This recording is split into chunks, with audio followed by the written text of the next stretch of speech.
yang penuh dengan berkat ini.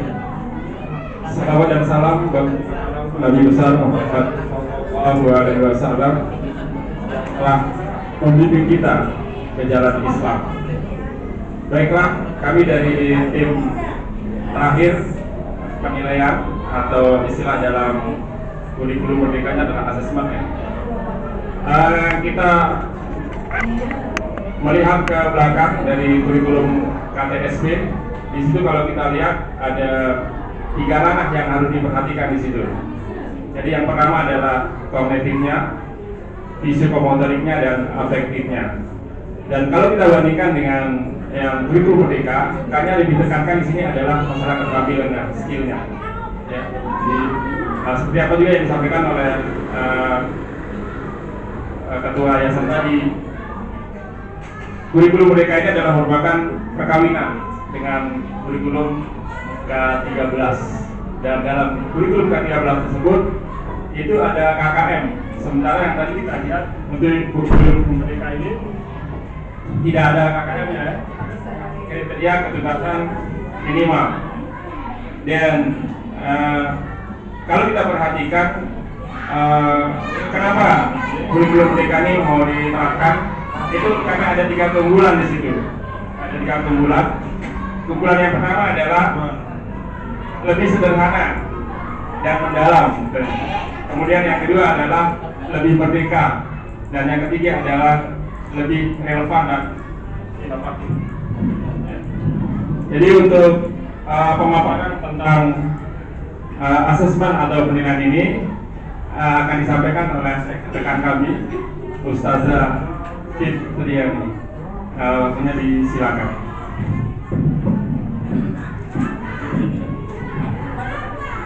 Ya, assalamualaikum warahmatullahi wabarakatuh. Waalaikumsalam warahmatullahi wabarakatuh. Okay, thank you for the chance that's given to me. Maaf ini karena bahasa Inggris gak apa Pak ya? Silakan, bagus. Ya, oke, so karena ya, oke, thank you. Ya, karena ini tim kami akan membahas tentang assessment, dan di sini saya akan explain yang akan menjelaskan apa sih assessment itu sendiri, itu khususnya untuk yang kurikulum merdeka. Ya, jadi di sini ada beberapa hal yang akan kami paparkan di sini dari tim kami.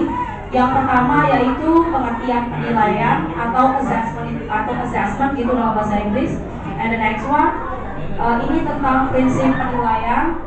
Jadi sebenarnya kalau penilaian ini seharusnya nggak terlalu susah buat setiap guru ya, karena kita kan selalu melaksanakan penilaian gitu dalam proses pengajaran kita gitu.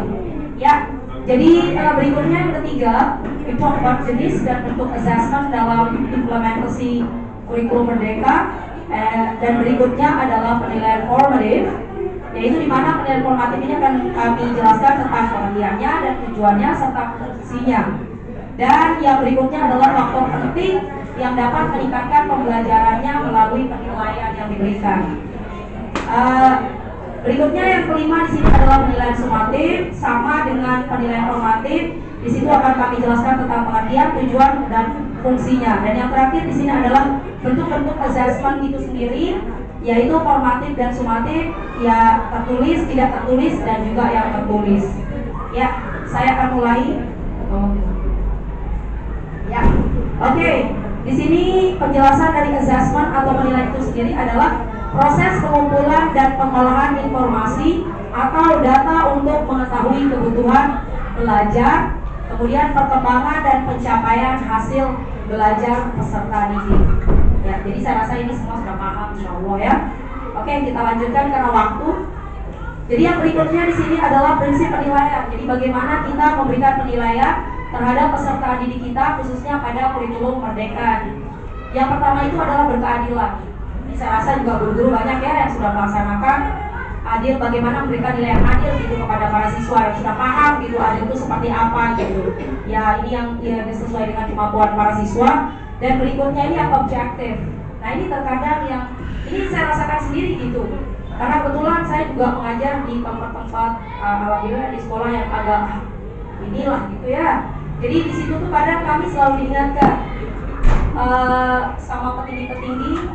Jadi kalau di kelas itu Anda mengajar kelas yang dimana di sana itu mereka anak-anak konglomerat gitu, pejabat dan lain sebagainya. Jadi nanti kalau untuk assessment atau penilaiannya, tolong meskipun dia ada agak-agak under gitu, berikan penilaian yang yes seperti itu. Jadi itu terkadang dilema buat kami. Sementara secara kemampuan, karena saya juga pernah ngajar di ada inklusi juga, kemudian acceleration class. Jadi itu menjadi dilema gitu bagi kami. Ketika kami tidak memberikan nilai yang ini, tidak sesuai dengan kemampuannya. Sementara kalau kami tidak memberikan ini, kami dipatok gitu harus memberikan itu. Dan nanti kalau tidak, kami akan diberikan sanksi dan lain sebagainya. Tapi kalau saya sesuai hati nurani aja, Pak. Ya. Jadi itu di sini objektif. Kalau di sini saya rasa kita semua objektif ya. Ya, jadi di situ objektif. Mungkin bisa dibaca dan sudah paham juga objektif itu seperti apa. Dan yang terakhir di sini adalah educative. Nah, di sini juga penjelasannya sudah jelas saya rasa. Ya, oke, lanjut berikutnya. Nah, ini ada jenis dan bentuk assessment dalam implementasi kurikulum Merdeka, yaitu ada 2. Sebenarnya sama aja sih sama yang kurikulum Merdeka gitu, sama kurikulum yang lain, cuma different name aja gitu, namanya aja yang beda. Oke, yang pertama di sini kita menyebutnya sebagai penilaian formatif atau formatif. Nah, di mana penilaian formatif ini adalah proses mengumpulkan data mengenai sejauh mana kemajuan siswa dalam menguasai kompetensi yang ditargetkan pada proses pembelajaran. Artinya proses yang kita laksanakan setiap hari gitu ketika kita mengajar di dalam kelas. Nah, itu di situ contohnya kan sudah kami tuliskan. Jadi ada praktek, penugasan, latihan, kerja kelompok dan lain sebagainya lah. Ya, dan ini sering dilakukan kalau saya lihat oleh guru-guru yang ada di Madrasah Aliyah ini. Kita lanjutkan berikutnya di sini. Kenapa sih kita harus memberikan penilaian formatif? Jadi di sana ada tujuannya. Jadi yang pertama itu memantau dan memperbaiki proses pembelajaran serta mengevaluasi pencapaian tujuan pembelajaran. Atau sama juga di bawah, mengevaluasi proses pemahaman siswa terhadap pembelajaran dan kemajuan akademik selama proses pembelajaran. Jadi dengan kita melakukan proses di sana, kita tahu gitu bagaimana perkembangan para siswa kita. Jadi apakah mereka setelah kita ajarkan ini dia ada peningkatan atau tidak. Nah, jadi kemudian ketika kita tidak menemukan mereka tuh ada perkembangan gitu, mungkin kita bisa melakukan kayak bimbingan spesial gitu, khususnya buat student anak-anak yang merasa kurang dan lain sebagainya. Ya, lanjut berikutnya. Nah, ini fungsi penilaian formatif itu sendiri di sini dibagi 2. Yang pertama itu fungsinya bagi sekolah apa sih? Jadi yang pertama di sini fungsi untuk sekolah itu sendiri yaitu memberikan informasi mengenai tantangan apa saja yang dihadapi oleh para siswa dalam proses pembelajaran proyek sehingga dukungan yang memadai dapat diberikan. Dan bagi siswa itu sendiri, penilaian ini sangat penting karena itu bisa membantu mereka dalam mengidentifikasi kekuatan dan aspek yang perlu dikembangkan. Jadi ketika mereka tahu kekurangannya di mana, jadi nanti mereka bisa untuk mengembangkan itu dengan belajar sendiri, dengan bertanya dan lain sebagainya.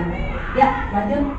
Berikutnya, faktor penting yang dapat meningkatkan pembelajaran melalui penilaian formatif itu sendiri. Jadi ini ada 5. Jadi yang pertama ini menyediakan umpan balik yang efektif untuk siswa. Jadi ini penting banget kita ngasih feedback ke anak-anak. Jadi kayak misalnya ini saya lihat juga ada banyak itu yang saya rasakan di beberapa sekolah, bahkan pegawai negeri gitu yang saya lihat di beberapa sekolah yang pernah saya ngajar itu banyak yang tidak melaksanakan feedback. Jadi ya udah lah, yang penting ngajar aja gitu. Mereka santai gitu. Jadi kalau saya tanya kepada mereka gimana sih kayak gini-gini, mereka tahu udah nggak usah terlalu dipikirkan gitu. Jadi merasa tidak puas aja sih, padahal feedback itu sangat penting gitu. Itu salah satu motivation buat siswa gitu untuk belajar lebih giat lagi. Dan berikutnya yang kedua, melibatkan siswa dalam pembelajaran yang aktif. Ini kayak saya contohnya karena saya ngajar bahasa Inggris. Jadi saya itu selalu ingin menekankan terutama di sini speaking skill-nya. Jadi bagaimana cara membuat mereka itu lebih aktif dan kelihatan. Nah, kalau bahasa itu kan yang paling kelihatan di sini speaking-nya ya. Jadi ya bagaimana kami bisa membina biar mereka aktif dalam berbicara, meskipun mungkin kalau dalam bahasa Inggris itu hanya sekedar yes no aja lah, yang penting bahasa Inggris gitu. Dan berikutnya mengatur pembelajaran yang memungkinkan siswa memperoleh nilai baik ketika dilakukan penilaian. Dan berikutnya memperkenalkan pengaruh besar penilaian terhadap motivasi ya. Ini motivasi ini penting. Makanya kami di awal-awal guru-guru ini kalau saya perhatikan, alhamdulillah mereka itu selalu memberikan motivasi yang luar biasa. Bahkan kadang waktu kita habis buat motivasi aja ya. Jadi bukan apa-apa sih, tapi motivation itu memang penting banget. Jadi kalau kita tidak memberikan mereka motivasi, mereka apalagi yang jam-jam siang ini mohon maaf, kitanya ngantuk, kitanya kelihatan kayak tadi ada saya dengar kalau gurunya nggak bersemangat, gimana siswanya gitu. Makanya mungkin sampelnya saya aja deh. Saya sakit-sakit ini kelihatan kayak bersemangat kan? Atau oke actually, ya jadi seperti itu. Jadi memberikan motivasi kepada mereka itu sangat luar biasa, apalagi kita integrasikan dengan agama. Itu luar biasa banget pengaruhnya ke mereka. Lanjut, mempertimbangkan kebutuhan siswa untuk menilai dirinya sendiri dan untuk memahami bagaimana cara meningkatkan hasil belajarnya. Ya, ini bisa kita pahami bersama lah. Kita lanjut ke penilaian berikutnya adalah penilaian yang kedua yaitu sumatif. Di mana penjelasan sumatif ini sendiri adalah penilaian yang dilakukan pada setiap akhir satu satuan tertentu. Contohnya ya kayak kalau di kayak ini kan ada ujian tengah semester gitu, ujian akhir semester. Tapi saya nggak tahu ini apa sama gitu namanya dengan kurikulum merdeka. K13 itu setahu saya kemarin kan ada ya PTS gitu kan, penilaian tengah semester. Kemudian kalau yang di semester satunya itu namanya PAS, yang penilaian akhir semester. Kemudian kalau yang berikutnya itu ada PAP kan, yang kedua, yang semester 2 penilaian akhir tahun. Nah itu sih saya kurang tahu kalau itunya. Oh sama, oh iya sama katanya. Dan ujian nasional juga akan tetap dilaksanakan. I don't know.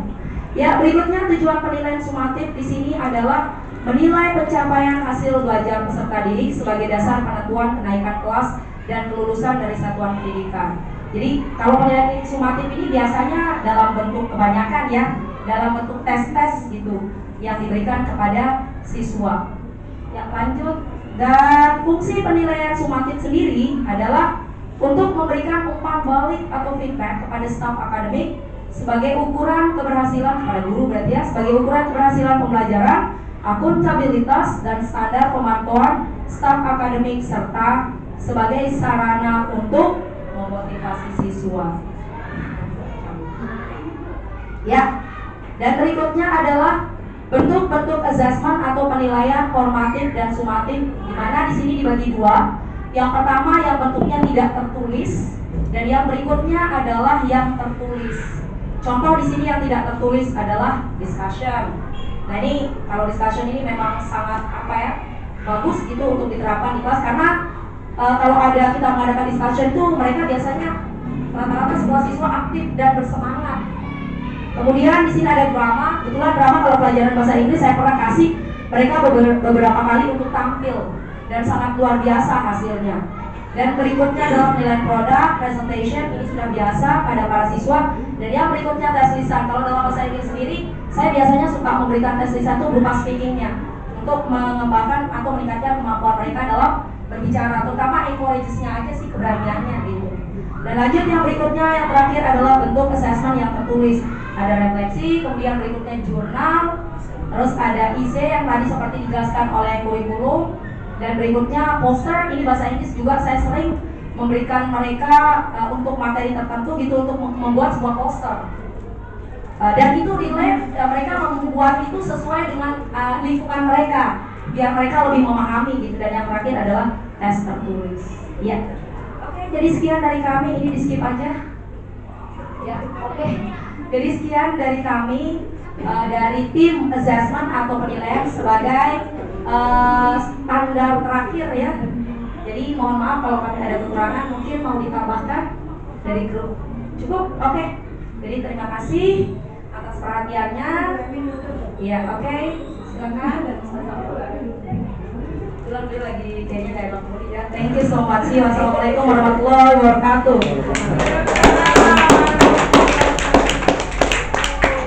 Merdeka, merdeka, merdeka.